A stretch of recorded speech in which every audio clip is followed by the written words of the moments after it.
You look in a room of 100 people, 94 people have some form of inflammation or bleeding gums.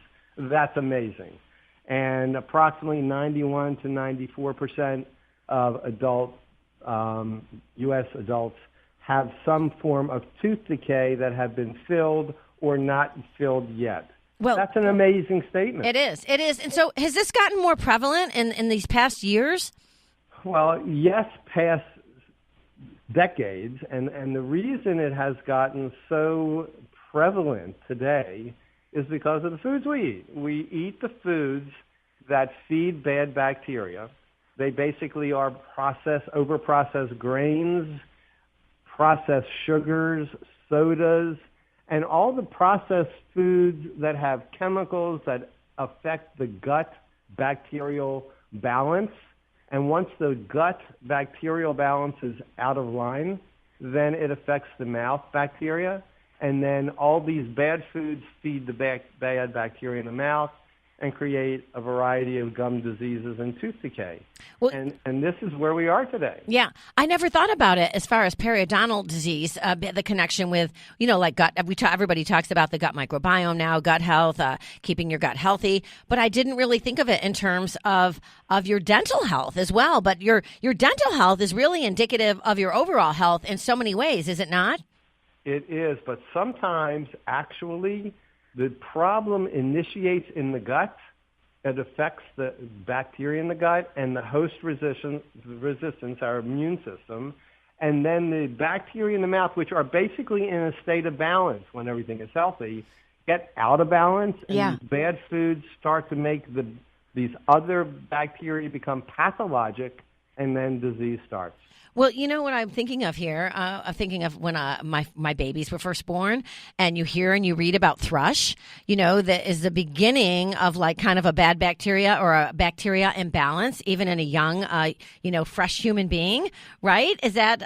Absolutely. Yeah. Absolutely. And so, but the thrush goes through the whole body. I mean, right down, especially in girls deal with it. If you've got, if a female baby has thrush, it goes right back, down into their vagina area, their whole body.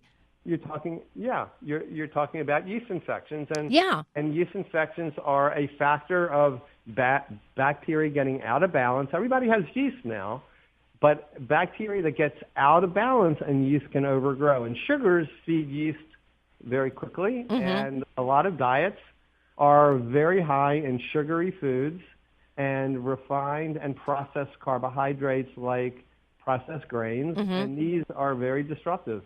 It starts in the gut, and that gets to the mouth. Yeah, so if you've got periodontal disease, that's a strong indicator that you've got other disease going on in your body. Absolutely. Is that okay? Absolutely. So here's what really is happening. The gut, you don't really know what's going on in the gut because you don't necessarily have to have bloating and gas and diarrhea or constipation to have a gut problem.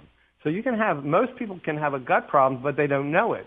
And this inflammation and infection that's going from the gut into the blood system is one area of infection.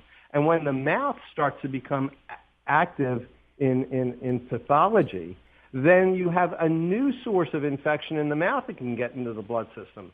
So you have two sources of infection that can get into the systemic circulation that can create havoc throughout all the organ systems. Treating the mouth is important, but you also have to treat the gut, and many people don't understand that the gut needs to be treated. Yeah. If you only treat the mouth and you don't treat the gut, the mouth problems will continue, and systemic inflammation and other organ systems will continue to be affected. Well, okay, so how do cancers of the mouth affect the whole body? Well, cancers are an interesting subject because cancer, and there's a lot of research that suggests that cancer is really a metabolic disease of mitochondrial dysfunction. So what does that mean? So mitochondria are the energy elements to every cell in our body except red blood cells. We are an electrical being. We could not exist if we didn't have every cell in our body, for the most part, creating energy in the form of ATP to do its function. When these mitochondria get out of whack for a variety of reasons, one of the things that mitochondria do is to tell the cell you're not functioning well, so die.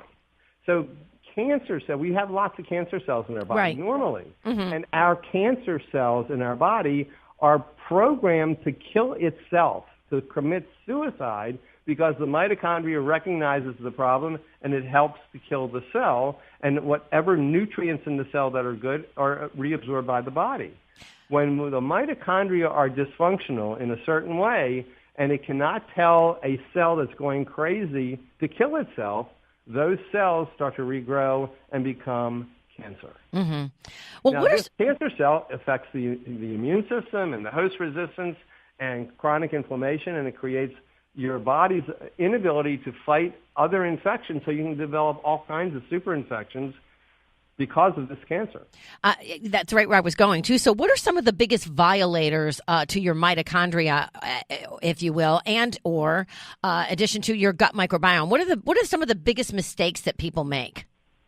Well, actually, the mitochondria are affected when you eat foods that have a variety of chemicals that can damage the mitochondria as well as the bacteria in the gut. The mitochondria, theoretically, are really bacteria that invaded cells millions and millions of years ago and started to become functional. Mm-hmm. So chemicals in processed foods, certain chemicals that are put on farm crops like glyphosate, which is Roundup, is extremely damaging to the bacteria in the gut and the mitochondria. Certain antibiotics can damage mitochondria. Electromagnetic fields from cell phones and Wi-Fi can affect the mitochondria. Wow. Foods that are not digested properly and get into the systemic circulation can affect the mitochondria. There are a lot of factors. Yeah. Exercise, over-exercise, and lack of exercise on either end of the spectrum can affect the mitochondria. Wow. What about high blood sugar or sugar in cancer? Absolutely. So sugar feeds cancer cells. Cancer doesn't really reproduce in a normal way, obviously, and it really feeds on sugars by a process called glycolysis. Mm-hmm. It's not very efficient, so they love sugar. One of the tests that is done in the medical profession to see where cancer mother cells are is what's called a PET scan, where they actually feed you, put into your blood system, a radioactive sugar, and they can screen that sugar through a CT machine to see where that sugar is being deposited in the body, which is where the source of the cancer might be. Wow. And this is, I love talking about this with you, and this hits pretty close to home for you right now, because I know you recently received a very tough diagnosis. And by the way, I'm so sorry to hear about it, because I love what you do to help so many people, working with the Wellbeing Journal. So can you please share with us what you're going through right now for our listeners? So I'm 71 years old, and I would say 3 months ago, if you looked at me and you talked to me, I would tell you I was probably one of the healthiest 71-year-olds walking the earth. Yeah. I ate very healthy. I exercise well. I sleep well. I do things really, really well. However, 2 months ago or so, I had some soreness in my back. I thought I was over-exercising. Went to my physician, couldn't find anything. Did a couple blood tests. One thing was out of whack. Did an MRI. It turns out that I have a very aggressive bone marrow cancer. Wow. It is called IgA kappa light chain multiple myeloma. And when I saw my oncologist and I was diagnosed on September 19th of this year, he told me that I had 3 to 6 months to live.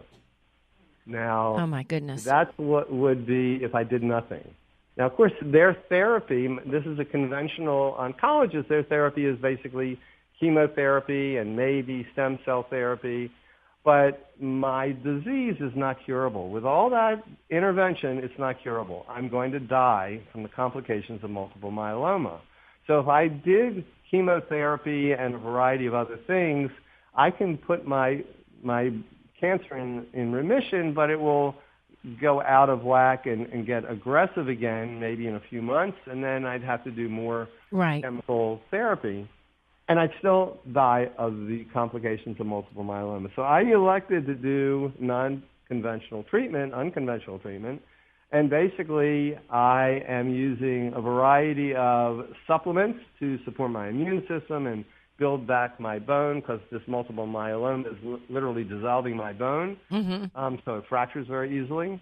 And I am using what's called pulsed electromagnetic field therapy, which actually helps to repair mitochondria. It's quite exciting technology. It's been around for a while. As a matter of fact, astronauts in space use this technology to help keep their bones strong. Are you using the beamer? Because astronauts can develop osteoporosis. And then I'm using some cannabinoids to help decrease the myeloid malignant cells. And I'm having good results. I just saw my oncologist last week, and instead of 3 to 6 months to live like he told me 2 months ago, he now says I have 6 months to a year to live, maybe. Wow. And maybe every time I see him, he'll extend that period of time. I don't know. Yeah. So I'm doing what I'm trying to do. The reason that I have this cancer is difficult to understand, because the causation is very complicated and most people don't understand the cause. But it is possible that when I was in dental school, I was exposed to lots of dental x-rays for 6 years in my educational training. Oh, wow.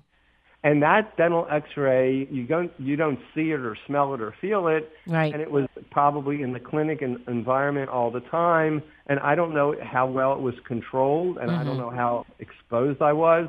But this type of ionizing radiation from dental x-rays continuously will cause plasma cells, which are my malignant cells, these plasma cells to become malignant. Wow. And changes the DNA of these plasma cells. And Well, it could take decades to manifest, which is what has happened, because I've been in practice for over 44 years. Wow. Well, I'm the nutty mother that won't let them X-ray my children excessively when in a dental setting or any setting for that matter. Thank goodness it's been few and far between as far as like breaking bones and stuff like that. But can you stay with us so we can continue talking about this? Oh, definitely, sure. All right. You sound good. You do.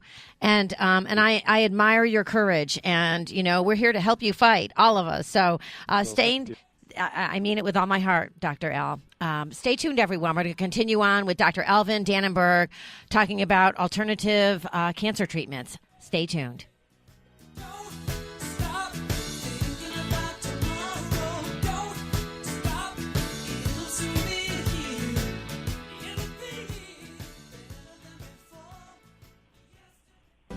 Wellbeing Journal is a remarkable bi-monthly health publication esteemed by intelligent readers worldwide. It's available in print or digital, single issues or subscription. Its focus is on living a happy, healthy life and preventing or healing illnesses naturally.